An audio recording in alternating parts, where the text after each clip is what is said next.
Hello everyone, this is Pastor Philip Johnson. I'm a patient coordinator here at Sponaugle Wellness in Palm Harbor, Florida, where Dr. Sponaugle treats individuals for Lyme disease and co-infections, mold toxicity, a host of these ailments. Today we have a special guest with us. We'd like to introduce her to you right now. Tell us your first name. I'm Katelyn. I'm from Montana. Montana. And beautiful place. Yes. Montana. Yes, it is. Excited to go home. I imagine, especially we're in December of 2013 and it's nearly Christmas time. Yep. So going home is always a thrill. Good Christmas present to go home. All right. Mom and Dad will be waiting on you. Yep. All right. We want to tell your story here and let people know what you've experienced, what you've come through, and what it's been like coming to Sponaugle Wellness and being so far from Montana. And I don't suppose there was treatment available in Montana. Not this kind of treatment. This treatment isn't available anywhere. But I had a doctor that was actually very good. She's the one that sent me down here. Okay. For a doctor to look at you and say, I don't have the tools to fix you, you need to come here, was pretty big. So I'm very thankful that she sent me down here. All right. So tell us when this all started. When did the sickness begin? What happened? I was about 14 Okay. when I started to get very noticeable symptoms. It started with I was playing volleyball and my knees would get really swollen and Okay. hurt, and I just couldn't keep up with the team. And they said, oh, well, you have tendinitis. Go to a physical therapist. So I started that. A couple weeks in, they said, there's something wrong. You're getting worse. Okay. Progressed to the point where I couldn't play volleyball. In 2 months, I was done. I couldn't do anything. Went to Mayo Clinic, Seattle Children's Hospital, infectious disease doctors, everyone. They diagnosed me about 7 or 8 years ago with ankylosing spondylitis, which is degenerative arthritis of your spine, Okay. in the juvenile form. So I was on all of those medications to suppress your immune system, which really did a lot of damage in hindsight. All of those suppressants, antibiotics, different things that we can get on to try to treat symptoms seem like they can create their own problems along the way. Right. Often when a patient comes to us, we have to spend some time cleaning them up a little bit before we can move forward with a really effective treatment. Yeah. That was one of my biggest things that I would tell people, because they would say, well, when are you starting to get better? And I had so much damage from all of the years of being on all of those immunosuppressants and all of that stuff that it just took a long time. I want to make this point because this started when you were 14 years old. So Lyme disease, mold toxicity just does not have a conscience. So it doesn't care whether it affects the young, the middle-aged, or the old. So how old are you now? 23. 23. And you've been here treating for several months. Yeah, almost 9. 9 months. So you had a doctor in Montana that helped you detect, what did she discover for Lyme. you? She's the one that told me I had Lyme about 2 years ago. Okay. And then we started with the antibiotics, and every time we would try and do anything, I would get so sick. Well, I had all the other stuff too. So she did a big panel last December, actually, when I got really, really sick, and she found mold, and that's what she sent me here. So from the time you were 14, you talked about it affected volleyball, but at 14 you got a lot of things on your mind, and you got school to finish, probably thinking about college. How did this all affect that? Were you able to acquire your dreams and continue moving forward? Yeah. I'm a little bit of an overachiever, I would say. Okay. So I had to do a lot of things differently, though. Okay. I pretty much homeschooled myself through high school to finish, but I did graduate with honors. So that's, I love homeschoolers, by the way. Yep. Great people. They let me do most of my work from home, and I wasn't able to go to school, so wasn't able to play sports. Definitely affected a social life of a high schooler, to not ever leave your bed. So let's talk about that for just a minute.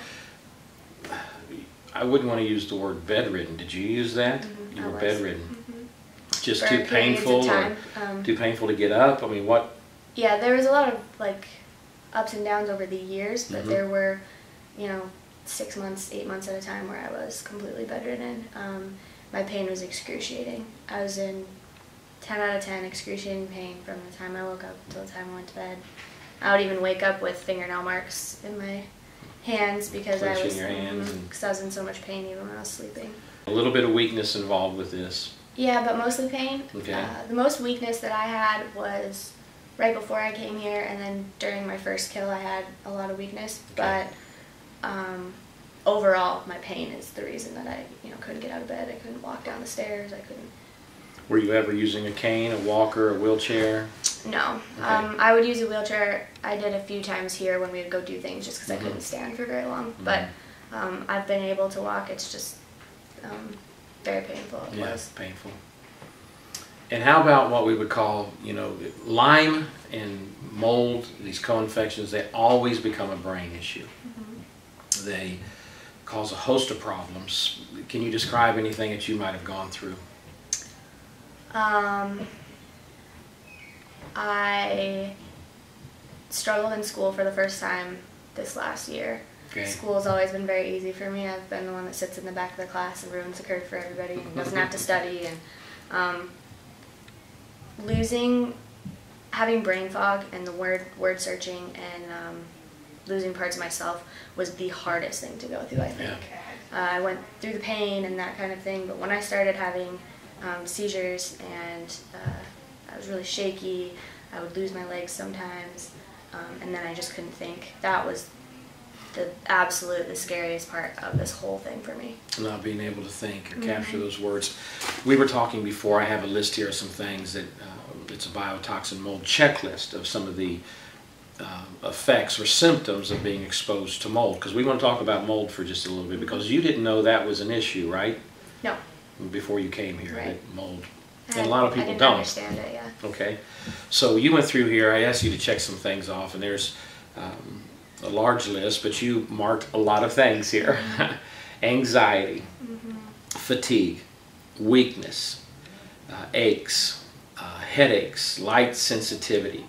This is talking about what it affects your eyes, blurred vision, shortness of breath, abdominal pain, joint pain, morning stiffness, numbness, vertigo, balance, memory issues, poor focus, concentration. There's just a list of things here. You already mentioned word searching and sensitivity to your skin, mood swings, temperature regulation issues. So there's a lot of things that become symptoms. Now, when you first came in, we did a test to check to see if you had, I'll use the phrase free-floating mold, and you said you came back showing nothing. Right. It was negative. It was negative. Yes. So then we began to treat, and as people that go to our website, and if you go to our website, you'll find a lot of information about this. You'll be able to read about biofilm.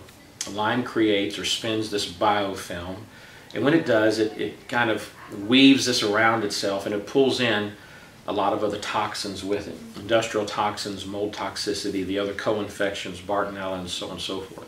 So someone like you can come in and initially test negative for mold. But when we had your first bust, or when we broke through the biofilm for the first time, then there was evidence of something else. Yes. So the mold started showing up then. Yeah, and it's been showing up ever since. So it's trapped or wrapped up in that biofilm. And while we're talking about this, and I hope maybe you can see this on the screen, we want to talk about biofilm, and that is created from the Lyme. And you can see those colors in there, the blue and so on.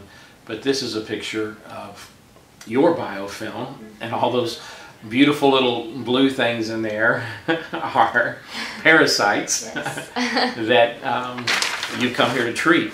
That one looks like the Northern Star or something. It's a big bright star. So you had Lyme. Through this we discovered you had, this looks like the Milky Way, the way it's spiraled around there. Protozoa rheumatica. Lyme disease. No, the bees, yeah.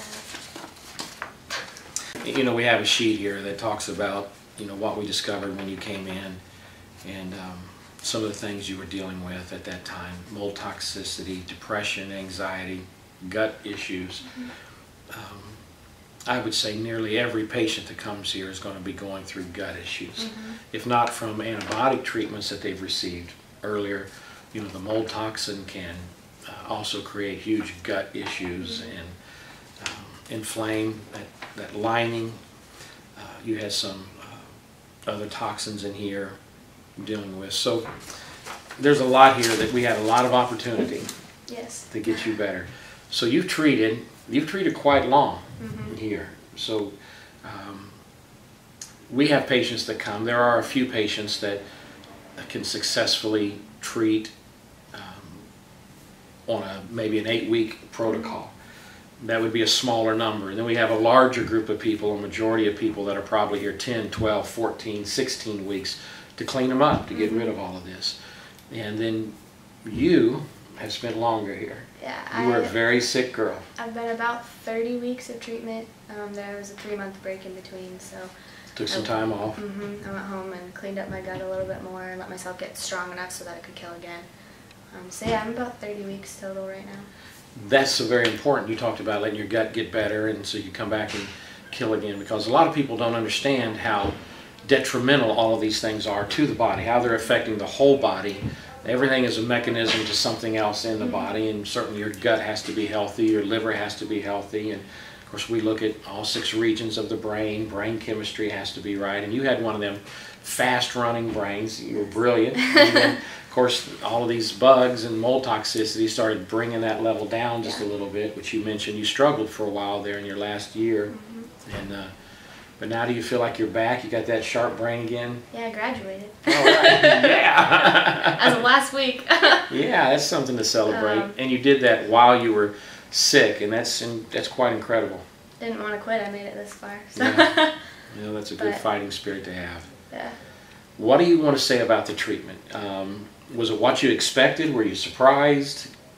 Not what I expected at all. I don't know if you can really expect how this treatment is. Okay. Like, I don't know if you could even prepare for it.